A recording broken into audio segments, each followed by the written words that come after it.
¿Cómo os lo habéis montado? Bueno, tampoco es así. Nosotros lo que hemos hecho ha sido básicamente pelearnos, hemos hecho el trabajo sucio, lo que es el tema de... ¿Habéis tenido que hacer desaparecer algún cadáver? No, bueno, mira, el tema de las reuniones, el tema de los patrocinios, el tema de básicamente lo feo, luego quizás sea lo más duro. Pero nosotros decidimos que queríamos contar con gente, un subgrupo de personas que se dedicaran a actividades paralelas que se organizan, pues con lo que hablamos de fotografía, o hablamos de la sección de humor, o hablamos otro tipo de secciones que están coordinadas por Juan y Saldaña, que mañana tiene lo de la presentación de libros más larga del mundo. Esperemos que no llueva. Sí, porque 12 horas ahí en... Sí, yo me llevo un chasco ahora cuando salía de multiusos y veía las gotas de agua en el parabrisas. Y hemos delegado en gente que sabíamos que iba a responder a las mil maravillas, y así ha sido. Creemos que han hecho un trabajo excepcional. Y realmente, pues eso, nosotros lo que hemos hecho ha sido pues el trabajo, el que no se ve, el feo, pero vamos, y el agotador. Pero sí que es cierto que ha sido duro. Yo particularmente, no sé, me lo comentan alguna vez, dice, bueno, del año que viene la tercera edición. Creo que habrá que dejar descansar un poquito esto, ¿no? No sé. Yo creo que hay que sí que es una buena idea hacer una muestra de valores actuales, sobre todo pues musicales. Además, nosotros, nuestra forma de hacer las cosas ha sido intentar dar valor, entre comillas, a la segunda fila de grupos de la ciudad. Yo creo que tenía que hacerse más a menudo, no cada 26 años, lógicamente, pero bueno, sí cada cierto tiempo. Cada año tampoco, ¿eh? No, que no resistirías. No, si aguante tengo. Ya, pero... El problema está que si lo miras fríamente, es un concepto que no tendría validez cada año. O sea, no lo veo, la verdad. Como apuntabas antes, Santi, ¿crees que esa celebración de la muestra fue una especie de detonante para que los grupos del resto de España tuvieran mayor interés en estar tocando en Zaragoza? No lo diría yo realmente así. Lo que sí que fue algo que realmente no se hacía en otras ciudades ni se hizo. O sea, que tampoco... fue la primera vez, yo creo, que por lo menos hizo algo así. Ni siquiera... Bueno, había algún concurso en Madrid que tenía un poco de fama, pero así por provincias, y fue un poco de decir, bueno, vale, estáis todo el día hablando de Vigo, de Valencia, de Madrid, de lo guapos que sois, pero también en Zaragoza también sabemos hacer cosas, incluso para llenar 3 días de programación. Lo de los grupos de final de cada día, los que cerraban cartel, yo creo que era un poco como fin de fiesta de cada noche, ¿no? Un poco así. Yo creo que, fue la validez de mostrar lo que se estaba haciendo, de recoger muchas ideas que había por el aire, pues también hubo muchísimos grupos que se formaron para la muestra porque pagaban 10.000 pesetas, 60 euros de los de ahora. Y entonces eso era un dineral. Entonces había mucha gente como, sí, a ver si un día montamos un grupo. Y entonces dijeron, joder, vamos a montarlo ya que encima te pagan. Y a raíz de ahí, de muchas de esas ideas, pues quieras que no ha habido gente que ha seguido. Nosotros quizá estábamos ya antes, pero hubo mucha gente que empezó, que fue un poco el pistoletazo de decir, ostras, que es que encima yo con las 2.500 me fui a Barcelona un fin de semana entero. O sea, es que daba para mucho. O sea, que era un dineral, 10.000 pesetas entonces. Y bueno, eso es una anécdota.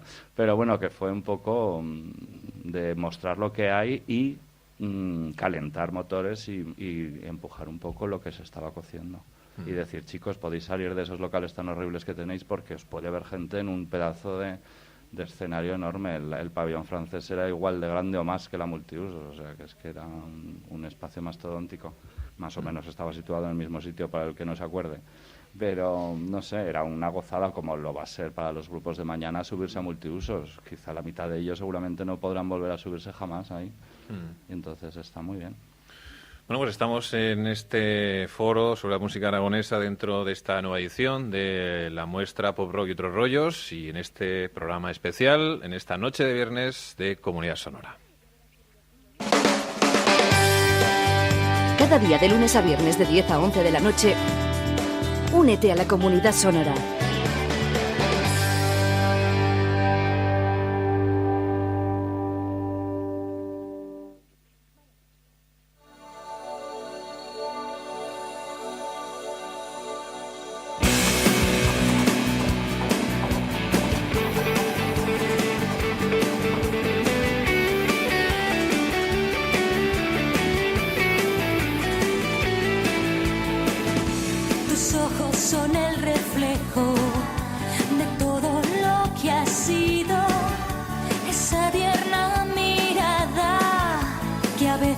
engañan.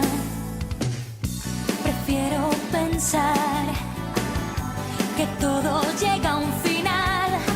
Ya estoy harta de perder lo que nunca he tenido.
Estamos escuchando la música de Baskerville, los tenemos como invitados también en esta iniciativa y apuntábamos antes ganadores de la reciente edición del concurso Pop Rock de la Federación Interpeñas, que tiene como premio además la grabación de un disco, algo como nos apuntaban antes impensable, allá por el año 84, pero que en vuestro caso además os viene bastante bien, porque teníais el anterior en el mercado y ahora creo bastante hilado, al menos las canciones, ¿no?, de este nuevo disco. Explicarnos un poco cómo lo tenéis. Bueno, pues ahora estamos lógicamente pues muy ilusionados con el tema de este premio, lo que conlleva, que también es la actuación en Interpeñas durante lo que es la programación de Fiestas del Pilar del 2010. Y bueno, vamos a intentar sacarle el mayor partido. O sea, estas cosas hay que sacarle todo el jugo que se pueda, porque o se aprovecha o quizás sea la última. Oye, explicarnos una cosa que he leído en una entrevista que aparece hoy en el Heraldo de Aragón, a propósito de que quizá tenéis mayor facilidad, no sé si era de encontrar conciertos o de llenar salas en otras ciudades como Madrid antes que en Zaragoza. ¿Cómo está eso? Bueno, igual suena un poco excesivo llenar una sala en Madrid, ¿no? Pero lo que queremos decir es que sí, es más que sea fácil llenar fuera de Zaragoza, que es difícil llenar en Zaragoza. Ahí, por ejemplo, estuvimos tocando en la Ley Seca con motivo de esta segunda muestra de Pop Rock.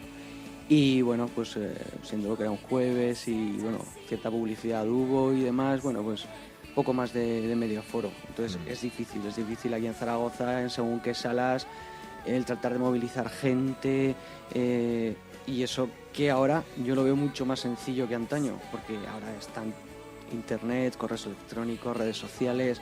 Yo muchas veces me pongo en la situación de la época de la primera muestra o de los años 80, 85, ¿no? Y digo, joder, ¿cómo lo haría esta gente para conseguir semejante cantidad de seguidores y que se apuntaran a los conciertos y que fueran de propio? O sea, mi objetivo como músico, o entre comillas músico, es conseguir gente que te siga, que es lo importante. Ya no es tanto grabar un disco o tocar en un espacio muy, muy, muy importante, sino conseguir gente que vaya detrás y que te apoye. Yo creo que es una pregunta que vamos a trasladar ahora, vale, aparte de los presentes en esta mesa, pero me gustaría también pues abrir, porque este foro lo que pretende pues eso, es ser un foro en el que pues podáis participar, que seguramente pues podáis aportar tanto experiencias como cualquier tipo de reflexión acerca de lo que fue la muestra del año 84. Así que en cualquier momento tenéis la opción de coger el micrófono y poder explicar o realizar esa reflexión. Y ahora, ¿cómo se monta una muestra para congregar a tanta gente sin Facebook, sin MySpace y sin móviles? Del boca a boca, con el boca a boca. Entonces funcionaba. Pero sí que es verdad lo que dice él. Mientras que ahora es más fácil grabar un disco, entonces la gente se motivaba más a ir a los directos. Es que era cultura, estaba en la cultura, estaba en la moda, estaba en la sociedad. Yo creo